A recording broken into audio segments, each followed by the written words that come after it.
Just about 1 week after we found out that there would be no indictment by a grand jury of Officer Darren Wilson in the Ferguson, Missouri shooting death of unarmed black teenager Michael Brown, we learned yesterday that a Staten Island grand jury would not be indicting a New York City police officer named Daniel Pantaleo in the choking death of Eric Garner, an African-American man who was talked to by police for selling untaxed cigarettes on the street. From the New York Times, quote, an indictment was considered only against Officer Pantaleo, who testified last on November 21st.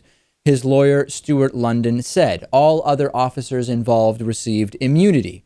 The case, of course, involved a chokehold, which is a technique that is banned by the police department's own guidelines. And of course, it continues to bring up very serious questions about the integrity of these grand juries when there are police involved as potential perpetrators. The city's medical examiner ruled months ago that Garner's death was indeed a homicide caused by the chokehold. Pantaleo could still be punished potentially by the New York Police Department.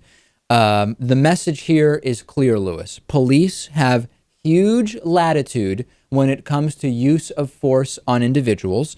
There are elements now that are responding to the outcry against Darren Wilson and against Officer Pantaleo here, saying, hey, why are progressives so anti-police all of a sudden? This is really unfair.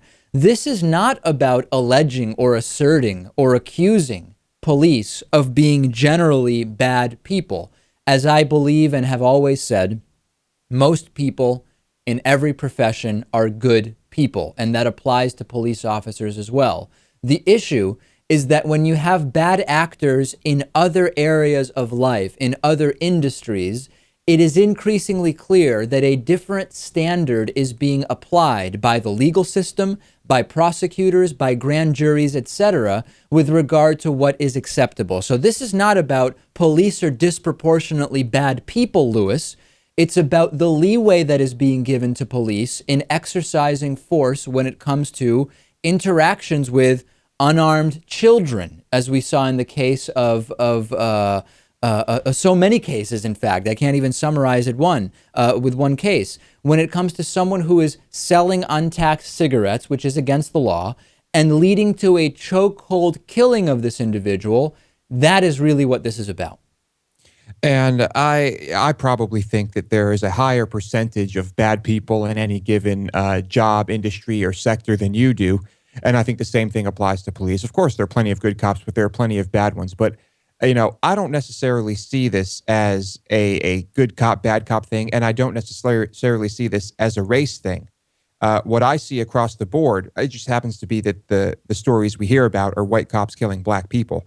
But cops are killing people with excessive force every day in this country. I agree with you in part. So I agree with you about the fact that excessive use of force by police is the broader issue that goes above and beyond race. However, because we see that there are so many established institutions within law enforcement that are disproportionately targeting and engaging minorities, it stands to reason, it is logically obvious that when you see an excessive use of force, like the war on drugs, like stop and frisk, it is going to disproportionately affect people of color. So I agree with you partly, Lewis. And to remind everybody, the grand jury issue, we see that grand juries almost never don't indict individuals, except when we look at when they're considering indicting a police officer, in which case the non-indictment rate goes up drastically. Let's talk for a second about body cameras. I support body cameras. President Obama is now funding 50,000 new body cameras.